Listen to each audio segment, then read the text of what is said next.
سورج غروب ہونے لگا تھا۔ ہر شہر ڈوبتے سورج کی آخری جھلک دیکھ رہی تھی۔ جبل قیس کے پہاڑی سلسلوں پر اندھیرا چھانے لگا۔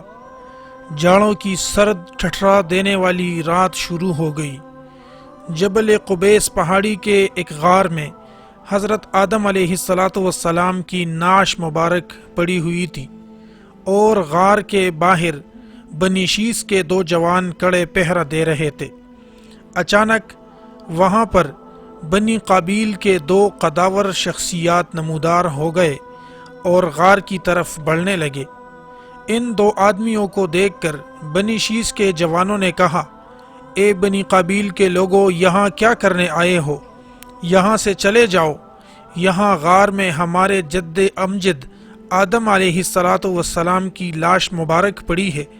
قبل اس کے کہ ہم تمہیں خون میں نہلا دیں، یہاں سے لوٹ جاؤ اور اپنے اپنے قبیلے چلے جاؤ، اور ہمیں یہاں پر پہرا دینے دو، جس پر ہمارے باپ کے دادا حضرت شیس علیہ السلام نے ہمیں مقرر کیا ہے۔ بنی قابیل کے ان جوانوں نے انہیں لڑنے کے لیے للکارا، اور یہ لوگ آپس میں لڑنے لگے۔ انسانیت کے باپ حضرت آدم علیہ السلام کی وفات کے بعد آپ کی اولادیں اس طرح کیوں لڑ رہی تھی؟ بنی قابیل کون تھے اور بنی شیس کون تھے؟ اور یہ لوگ ایک دوسرے کے دشمن کیوں بنے تھے؟ محترم دوستو، اس ویڈیو میں ہم حضرت آدم علیہ السلام کے بیٹے حضرت شیس علیہ السلام اور آپ کے حالات زندگی کا مکمل احوال پیش کریں گے۔ محترم ناظرین، جنت سے نکالے جانے کے بعد بابا آدم علیہ السلام اور اماں حوا سلام اللہ علیہا اس دنیا میں تشریف لائے تھے اور یہاں اپنی سزا کاٹنے لگے تھے۔ حضرت آدم علیہ السلام کے متعلق ابن جریر طبری رحمۃ اللہ تعالی علیہ نے آپ کی 40 اولادوں کا نام ذکر کیا ہے، جو حضرت حوا سلام اللہ علیہا کے 20 مرتبہ کے امیدوں سے جڑوا 40 بچے پیدا ہو گئے تھے، جن میں سب سے پہلے قابیل اور اس کی بہن اقلیمہ تھی۔ قابیل نے اپنے بھائی اور حضرت آدم علیہ السلام کے دوسرے بیٹے حابیل کو قتل کیا تھا، اور یہ دنیا کا سب سے پہلا قاتل ہے۔ جب قابیل نے حابیل کو قتل کیا تو شیطان قابیل کے پاس آیا اور اس کو اپنے گھر چھوڑنے اور گھر سے بھاگنے کا مشورہ دیا، اور کہا، اگر تم یہاں رہو گے تو تمہارا باپ تمہیں اس کے بدلے میں قتل کر دے گا۔ لہٰذا قابیل اپنی بیوی اقلیمہ کو لے کر وہاں سے دور عدن چلا گیا اور عدن کی پہاڑیوں میں جا بسا۔ وہاں قابیل کے ہاں ایک لڑکا خنوق پیدا ہوا، اور خنوق سے مہاویل پیدا ہوا، اور اس طرح اس کی بھی نسل بڑھتی چلی گئی۔ پہاڑیوں میں قابیل کی نسل خوب بڑھنے لگی، اور وہاں پر اس کی کثیر اولادیں ہوئیں۔ قابیل اور اس کی اولادوں نے پہلے آتش پرستی یعنی آگ کی پوجا اور پھر بت پرستی کا آغاز کیا۔ ادھر حابیل کی شہادت کے بعد حضرت آدم علیہ السلام انتہائی غمگین رہنے لگے، اور انہیں اپنے فرمانبردار بیٹے کے کھونے کا بہت دکھ تھا۔ لہٰذا حضرت آدم علیہ السلام نے اللہ سے دعا کی، اے اللہ، مجھے ایسی پاک اولاد عطا فرما جو دین اسلام کو پھیلانے میں میری مدد کرے، اور میرے بعد تیرے نام پر اور تیرے پیغام کو دنیا میں پھیلائے۔ مجھے نیک اور صالح جانشین عطا فرما۔ اللہ تبارک و تعالی نے حضرت آدم علیہ السلام کی دعا کو قبول فرمایا، اور کچھ عرصے بعد حضرت شیس علیہ السلام کی پیدائش ہوئی۔ شیس کے معنی ہے اللہ کا عطیہ۔ حضرت آدم اور حوا رضی اللہ تعالی عنہما و علیہم السلام نے انہیں یہ نام اس لیے دیا کیونکہ اللہ نے انہیں یہ اولاد حابیل کے بدلے عطا فرمائی تھی۔ جب حضرت شیس علیہ السلام پیدا ہوئے، اس وقت حضرت آدم علیہ السلام کی عمر 130 برس تھی۔ حضرت شیس علیہ السلام اللہ تبارک و تعالی کے دوسرے پیغمبر تھے۔ اللہ نے اس دنیا میں پیغمبروں پر 100 صحیفے اور 4 کتابیں نازل فرمائی، جن میں صرف 50 صحیفے صرف حضرت شیس علیہ السلام پر نازل ہوئی تھی۔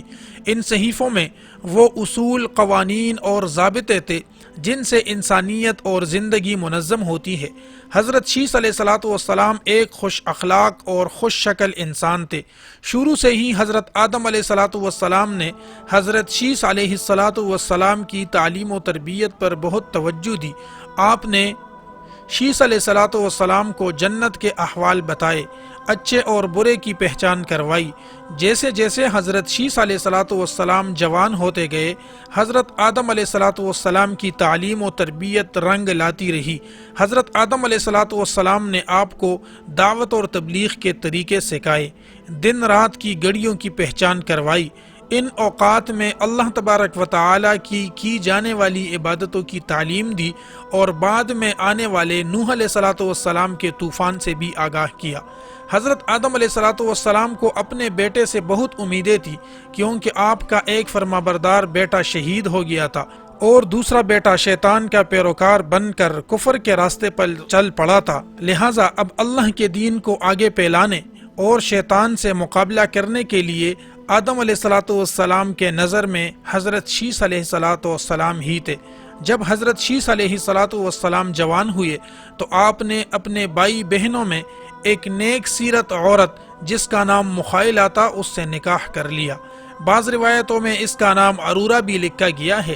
حضرت آدم علیہ الصلوۃ والسلام اور شیس علیہ السلام پہاڑوں کے قریب ایک بستی میں رہنے لگے تھے، جبکہ قابیل ان سے بہت دور عدن میں جا بسا تھا۔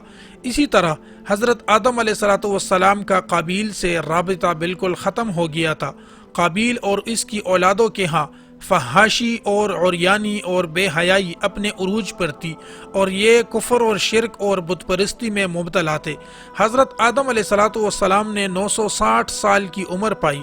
روایات میں ہے کہ آپ نے وفات سے قبل یہ وصیت کی تھی کہ ان کے جسم مبارک کو جبل قیس اس کے غار میں رکھ دیا جائے، کیونکہ اس زمین پر ایک عظیم طوفان آنے والا ہے۔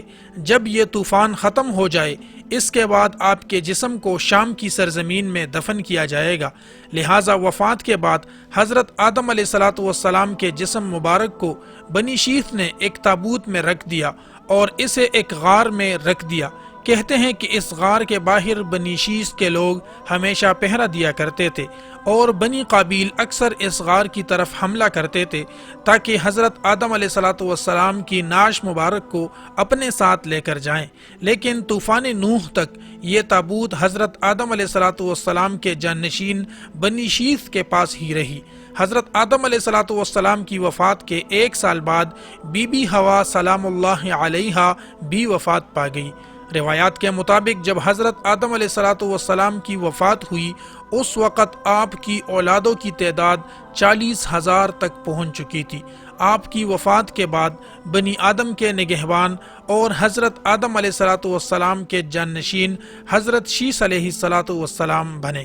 حضرت شیس علیہ السلام پوری عمر اپنی آل اولاد کی تربیت میں لگے رہے اور انہیں قابیل اور ان کے کاموں کی طرف جانے سے منع کیا، کیونکہ وہ لوگ گناہ اور فساد میں مبتلا تھے۔ دوسری طرف پہاڑیوں میں قابیل کی نسل بہت بڑھ چکی تھی۔ بنیادی طور پر انسان 2 گروہوں میں بٹ چکے تھے۔ ایک طرف بنی قابیل یعنی قابیل کی اولاد تھی جو شیطان کے پیروکار تھے اور پہاڑوں میں رہا کرتے تھے، اور دوسری طرف بنی شیس یعنی حضرت شیس علیہ الصلوۃ والسلام کی اولاد تھی جو زمین پر رہا کرتی تھی اور کھیتی باڑی کیا کرتی تھی۔ بنی شیس حضرت آدم علیہ الصلوۃ والسلام کی تعلیمات پر عمل پیرا تھے اور شرک و بت پرستی سے دور تھے۔ وقت گزرتا رہا، اولاد آدم پروان چڑھتی رہی، نئی نئی بستیاں اور زندگی گزارنے کے نت نئی چیزیں ایجاد ہونے لگی۔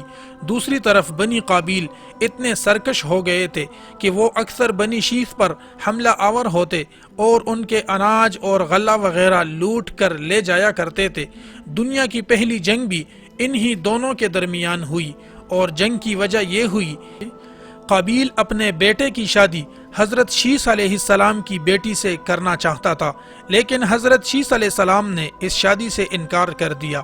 لہٰذا ایک دن بنی قابیل کے شریر لوگ بنی شیس کی ایک لڑکی کو اٹھا کر لے گئے، جس پر حضرت شیس علیہ الصلوۃ والسلام نے بنی قابیل کے علاقوں پر حملہ کر دیا اور ایک سخت جنگ کے بعد بنی قابیل کو شکست دی۔ اس جنگ کے بعد ان کے علاقوں کو تباہ و برباد کر دیا گیا، اور اغوا شدہ لڑکی کو آزاد کروایا گیا، جبکہ ایک نظریہ یہ بھی ہے کہ بنی قابیل اور بنی شیس دراصل بعد میں ایک ہو گئے تھے۔ حضرت عبداللہ ابن عباس رضی اللہ تعالی عنہ فرماتے ہیں کہ اس زمانے میں دو نسلیں آباد تھی، ایک پہاڑ پر اور دوسری زمین پر۔ پہاڑوں کے انسان خود شکل اور عورتیں سیاہ فام تھی، جبکہ زمین کے انسانوں کی عورتیں خوبصورت تھی اور مردوں کے رنگ سانولے تھے۔ واقعہ کچھ یوں ہوا کہ ابلیس ایک دن انسانی شکل میں زمین والوں کے پاس آیا اور ایک شخص کا غلام بن کر رہنے لگا۔ پھر اس نے بانسری کی شکل کی ایک چیز ایجاد کی اور اس کو بجانے لگا۔ لوگ اس کی آواز سے مدہوش ہو گئے اور اس کے ارد گرد۔ پھر ایک دن میلے کا مقرر ہو گیا جس میں مرد اور عورتیں جمع ہونے لگی۔ اس میلے میں عورتیں خوب سج دج کر نکلتی۔ اس کی خبر دور دور تک پھیل گئی، لہٰذا ایک دن بنی اسرائیل کا ایک شخص میلے میں آ گیا۔ جب اس نے بنی شیس کی عورتوں کی خوبصورتی اور حسن کو دیکھا تو اس کے دل میں شر پیدا ہوا۔ اس نے واپس جا کر پہاڑوں میں رہنے والے بنی قابیل کو بنی شیس کی عورتوں کے حسن و جمال کے بارے میں بتایا، لہٰذا وہاں کے لوگ میدانی علاقے میں آنے لگے۔ بنی قابیل ان بستیوں میں آئے اور ان لڑکیوں کے ساتھ بدکاری میں پڑ گئے۔ انہوں نے آپس میں شادیاں بھی کی، جس سے بنی قابیل اور بنی شیس آپس میں خلط ملط ہو گئے۔ روایات میں ہے کہ حضرت شیس علیہ السلام کی 33 اولادیں تھیں، جن میں آپ کے جانشین جناب انوش بنے۔ انوش کے ہاں قینان پیدا ہوئے، جن کی نسل سے حضرت ادریس علیہ السلام پیدا ہوئے، جنہیں نبوت سے سرفراز کیا گیا۔ حضرت ادریس علیہ السلام کی نسل سے حضرت نوح علیہ السلام پیدا ہوئے، جن کے زمانے میں ایک عظیم طوفان آیا۔ اس طوفان کے بعد حضرت نوح علیہ السلام کے 3 بیٹے سام، حام اور یافس، حضرت نوح علیہ السلام نے زمین کے 3 حصے کیے اور اپنے بیٹوں میں تقسیم کر دیے۔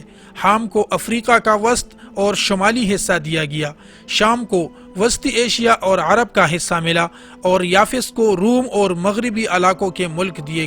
آج عرب اور وسطی ایشیا کے لوگ سام کی اولادیں ہیں، افریقہ کے باشندے حام کی اولاد ہیں، اور مغربی ممالک اور یورپ کے لوگ یافس کی اولاد میں سے ہیں۔